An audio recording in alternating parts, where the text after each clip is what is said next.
Life, strength, beauty, love. Life, strength, beauty, love. Life, strength. I am beauty, I am love, extraordinary day and night, full of love and life is me, a living example is all I can be.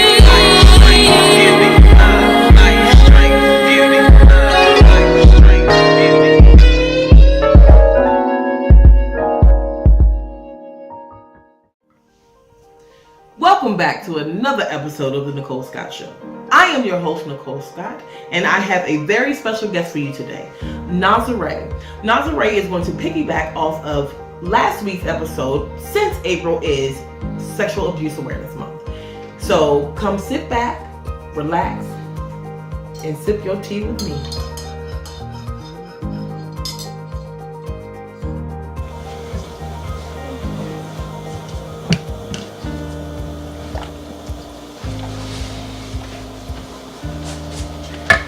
Hi everybody, I'm your host Necol. This is my son Elijah, this is my daughter Anaya, and we're going to cook for you today.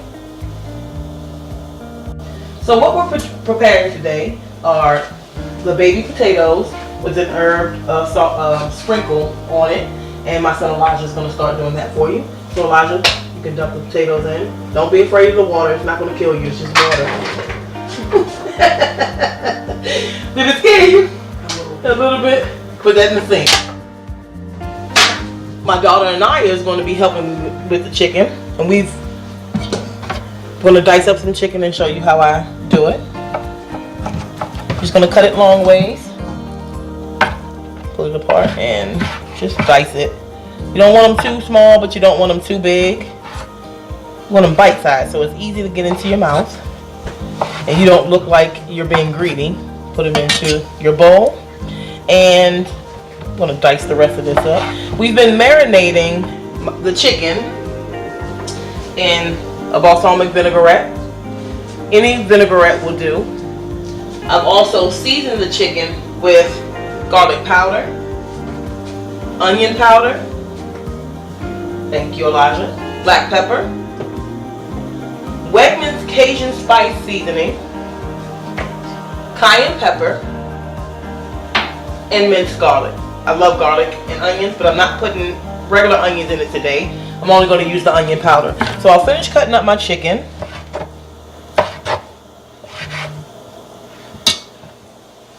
And I'll have Anaya stir it up. Anaya does know how to use a knife, but for time's sake, let me stop lying.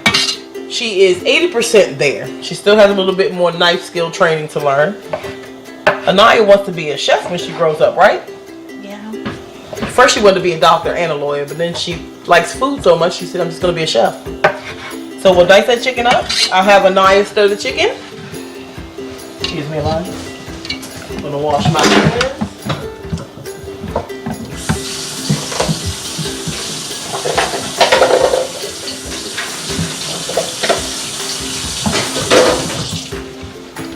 So since the chicken has already been marinating, and Anaya is doing such a wonderful job of stirring and making sure that everything is coated, I wanted to show you the potatoes we used. So we used the Little Potato Company, the garlic and herb. I boil them instead of putting them in the microwave because I don't like the microwave, not even to heat up my food. I like to heat it up in the oven because it tastes so much better. But these are the potatoes that we're using, and we are boiling our potatoes, and it even comes with the season pack. Okay, so we are about to saute our chicken. We use chicken breast. I prefer chicken thighs. However, the chicken breast is what I had in my freezer, so that's what we're going to eat. My son Elijah also decided that he wanted to make sure that we had vegetables, so we're going to eat lima beans. Not too many kids you find to eat lima beans. I'm surprised that they chose this. But anyway, I'm going to cut my oven on. I lied, it's not my oven, it's a stove. So I'm going to cut my stove on. Put it about medium high so the grease can get hot, and I'm sorry, it's oil. I did not use grease. I used avocado oil. It's a lot healthier. I like this brand. Some of the other ones tasted a little to me, but this one was perfect. I believe I got this one at Harris Teeter. Also, I did not mention that I used a apple balsamic vinegar to add a little bit more into the marinade. There's a place in Frederick called Love Emporium, and it's an oil and vinegar place. So check them out. Really good prices, and it's authentic. It's just, I just eat it on everything. So now that my chicken is getting prepared, the grease is hot enough, and Anaya is going to saute the chicken for you. Be careful.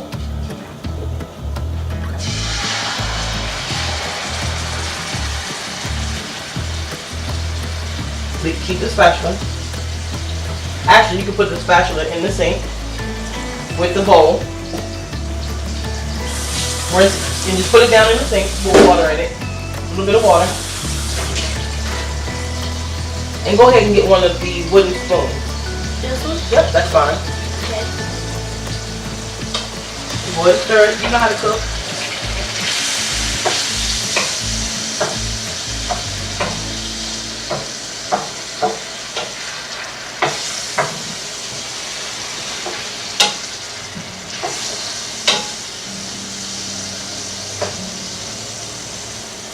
Doesn't she look awesome doing this? I'm so proud of my baby. She drives me nuts, but this just keeps her quiet. So I try to engage with her in this way because she likes to cook. And Elijah's an artist, so I'm going to get him to draw me some things that I can put on my TV set. And hey, you never know, you might be the next Picasso. But we got Chef Boy Arnaya on the ones and twos.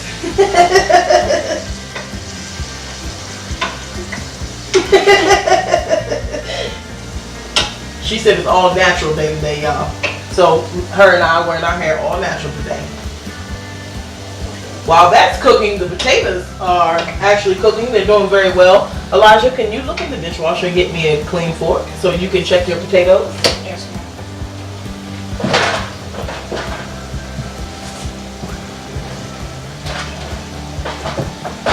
Coming along quite well. Pretty soon I won't have to cook. I'll have my chef and my artist in the kitchen. Alright, I'm going to check the potato. Still a little hard. Give it a little bit of time. Shouldn't take long because they're already small. You don't want to leave your fork on the stove because then it's going to get hot and burn your fingers. So just move it over somewhere. Don't want to put it there because, excuse me. Okay.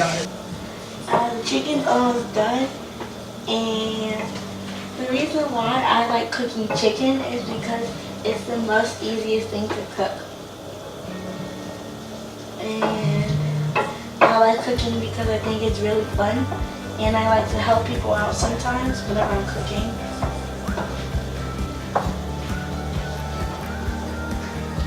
Okay, Elijah, so the potatoes are done. I need you to come and drain them, please.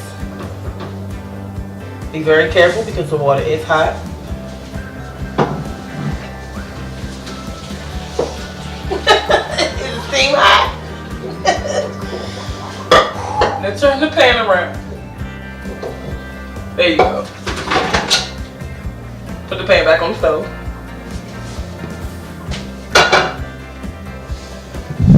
Put the thing down, the handle down on the pan. Come back and get your potatoes. That was steaming hot. Wait. Go ahead. No, it's fine. And go put them back in the pan.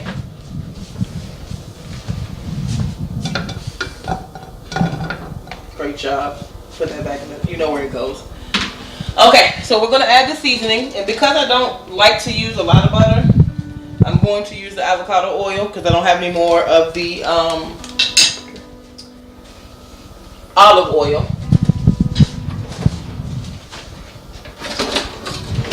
So I'm going to take the seasoning from the pack, open it. Here you are, Elijah. Sprinkle it on your potatoes, please. All around. Thank you. All of it. Yep. Just shake. It looks like we need some more avocado oil. You ain't got enough. Okay, that's good enough. There's your spoon. You know what to do from here, sir.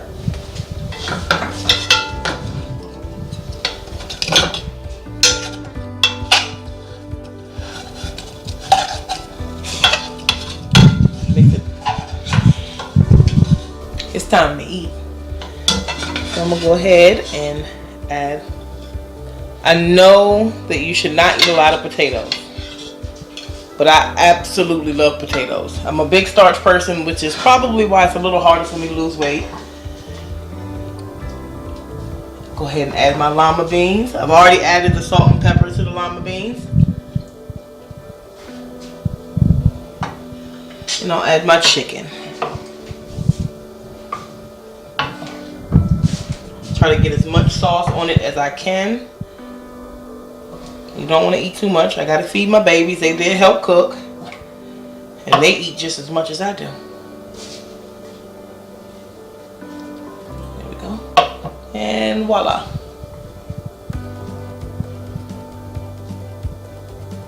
Welcome back. We are about to eat our lunch. So how was your experience? Good. Good. You don't have to act. You can be yourself. I'm okay with you being yourself. See how they do me, y'all? Did you enjoy cooking with me? Would you like to do it more? You don't know how to open your mouth and say yes or no? Yes. Oh, okay. How about you, Anaya? Yes. Elijah, what did you like about today? Chicken. The chicken? Anaya?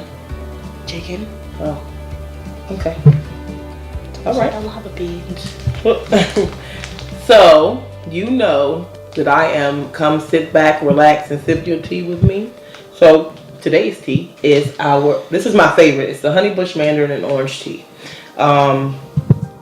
It gets me going. I don't know what it is about it. I love this tea. It's really, really good. Every time we do one, I'll give you a recommendation of one, but this is my all-time favorite. So, I will do the honors of pouring my babies some tea. And yes, they drink tea. Just like their mom and their nanny. Not too much, please. Not too much. The cup ain't but a sip.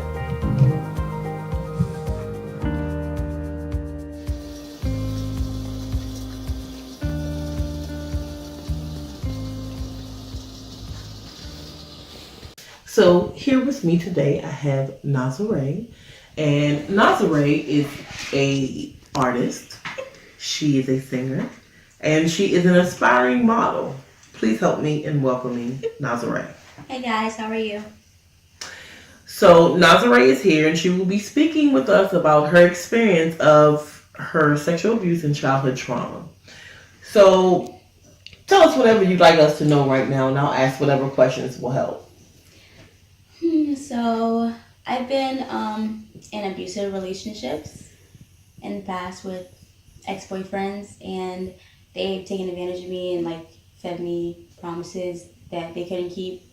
And I've been molested growing up as a child by relatives. So I'm still overcoming that. It's sort of a trauma. It's done something to me like internally on the inside and outside, because I like feel like I don't know my worth anymore because of it, and I have made mistakes because of that. So I'm just learning to just love myself again.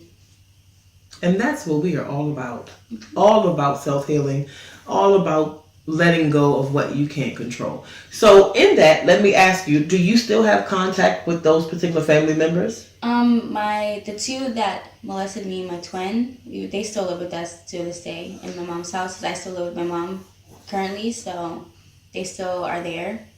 But I guess it's like my mom's choice really to allow them to be there, because she doesn't feel like it was that serious, you know, to an extent. So she feels like they deserve a second chance, I guess, at life. So I'm learning to cope with that every day too.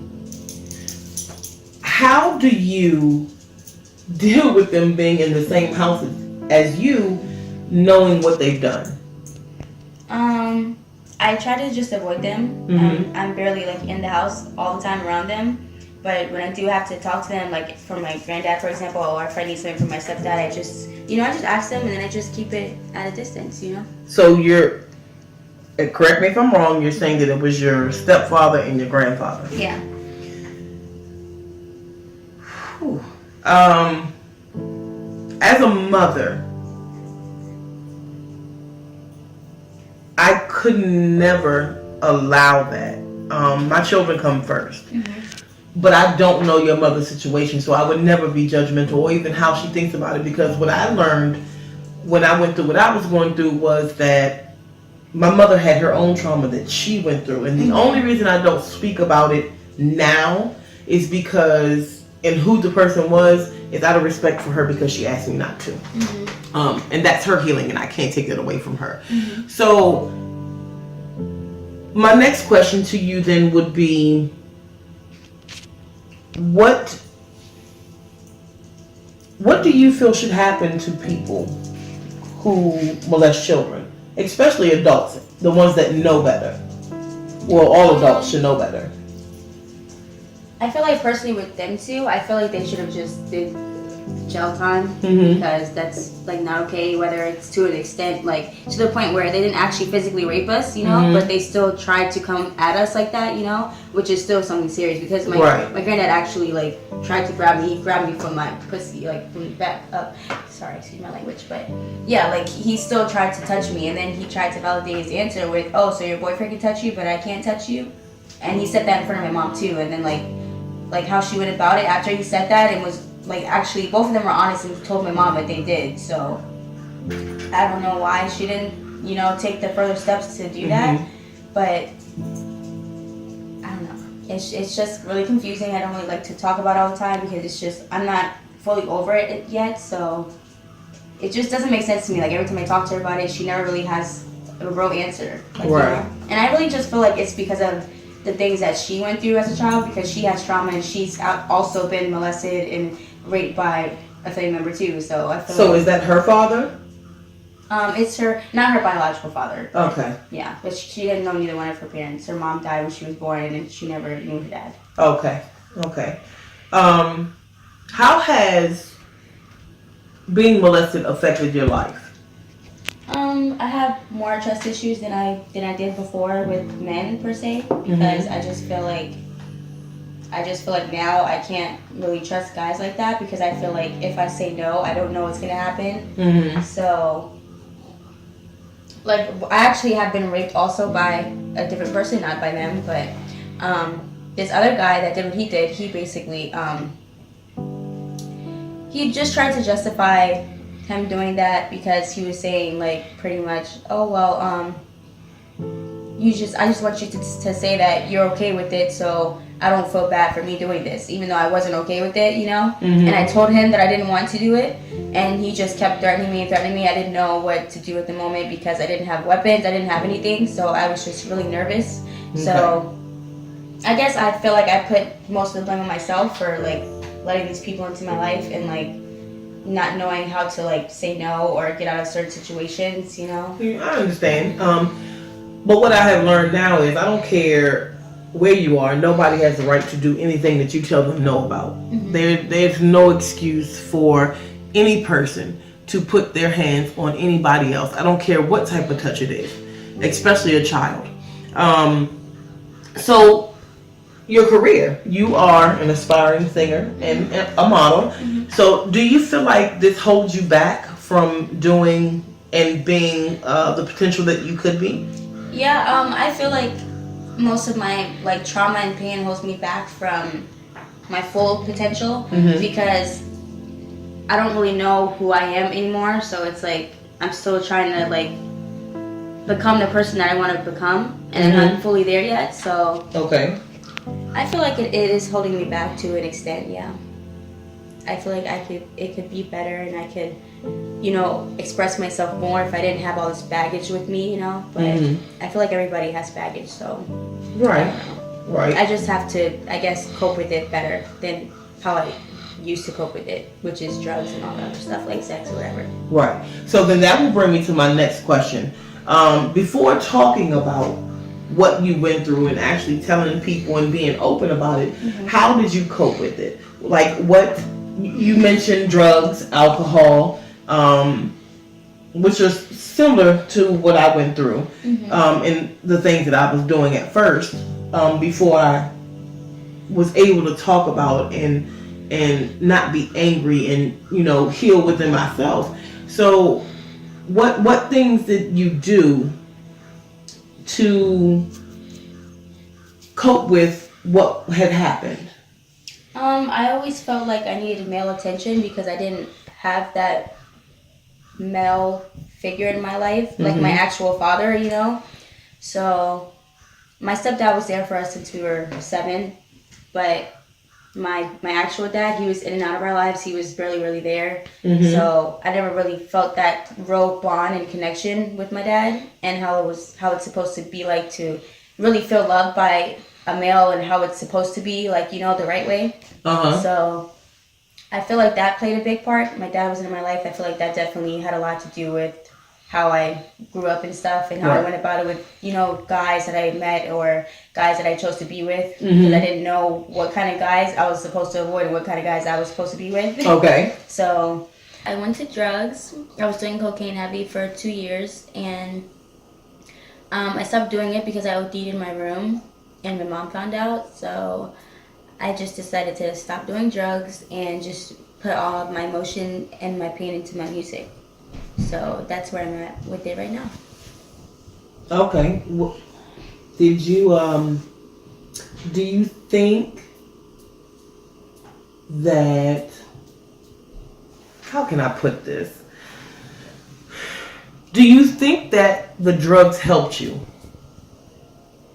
In a way. Or did it make you just escape from what it was at that time? Like both. I feel like it helped me a little bit because it numbed my pain that I was feeling, and it also helped me escape reality when I didn't want to face my problems. So I feel like overall it was good and bad. You know, I learned something from it. So I feel like it was I was supposed to go through that to learn something. Okay. And when you OD'd, did you go and get any type of help? Did you go to Narcotics Anonymous? Did you go to therapy? Did you? No, I never went. I never went anywhere. Okay, so do you feel like that now is the time for you to? Are you ready to move forward in forgiveness and hit now? In forgiveness, please understand that forgiveness is not for the other person. Forgiveness is for you. So do you feel like that you're at a point in your life where you're saying, okay, I don't want to hold this burden anymore. I need to move forward because it's holding me back? Or are you comfortable with where you are? I'm always here to make improvement with myself. So I'm always trying to, you know, better myself. So I feel like I do have other mental illnesses that I still need to deal with that I haven't fully dealt with. Yeah. Okay. So I feel like I need to do that. I need to like take care of it. Okay. And so what were you diagnosed with? Depression, bipolar disorder, and anxiety. Okay. And do you believe that those things came from your childhood trauma, the sexual abuse and stuff? I believe it did, because when I was younger, I was always like, I wasn't always like this. Like, I was always outgoing, open. I just wasn't this person I am today. Like, you know, with my trust issues and like just me having anxiety where I can't even be out around people for too long, or I feel really uncomfortable, or like my mood swings where I don't know why I'm upset or why I'm sad or anything. I just get into those moods and then I don't know why. So I feel like a lot of that had to do with like trauma and how I, you know, was brought up, like getting bullied and all that stuff, you know. I feel like all that played a factor in my life. Your story sounds a lot similar to mine, except for the bullying, because I was always the bigger one and nobody was. Exactly, yeah. You approach me, honey, you ain't, it's not fitting to go down. Do you understand? Yeah, like. So it sounds, it's very similar. So with the mental health, I also have bipolar disorder, but that is another show next month, so stay tuned for that. I'm doing a walk on April 22nd to the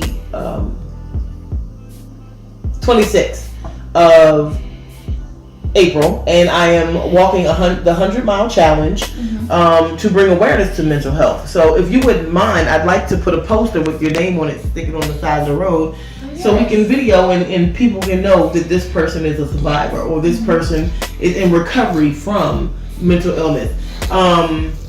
So please, I know that this show is going to air on to the 23rd, but I want you to keep watching on social media. Nazharae, thank you so much for coming and being able to tell your truth. If I can offer you anything, the one thing that I would offer you is to accept that you need healing, accept that you need to have an outlet, and I'm willing to help you find whatever it is that you may need. I will give you my information, all my numbers, honey. I don't care what time it is. If you need me, I'll try to answer unless I'm taking my nap. But tell everybody what your social media is, how they can get in touch with you, and how they can find your music. You can also follow me on social media at Nazharae Music. It's NAZHARAEMUSIQ. And you can click the link in my bio to hear my music. It's never okay for anybody to inappropriately touch you. It is never okay for you not to, as a parent, deal with when your child comes to you and tells you that someone is hurting them. You are obligated to make sure that your child gets everything that they need and you believe your child first. I am open to helping anybody that I can. You can email me at IAmNecolScott@gmail.com. You can also look on my website and contact me there at IAmNecolScott.com. You can find me on all social media outlets at IAmNecolScott. And I want you to really look into your life and see what needs to be healed, see what needs to be fixed. And I want you to work on you. It's not selfish for you to put you first, because if you are not taken care of, then you can't take care of anybody else. IAmNecolScott@gmail.com. NECOLSCOTT. Thank you, and I'll see you next time. Life, strength, beauty.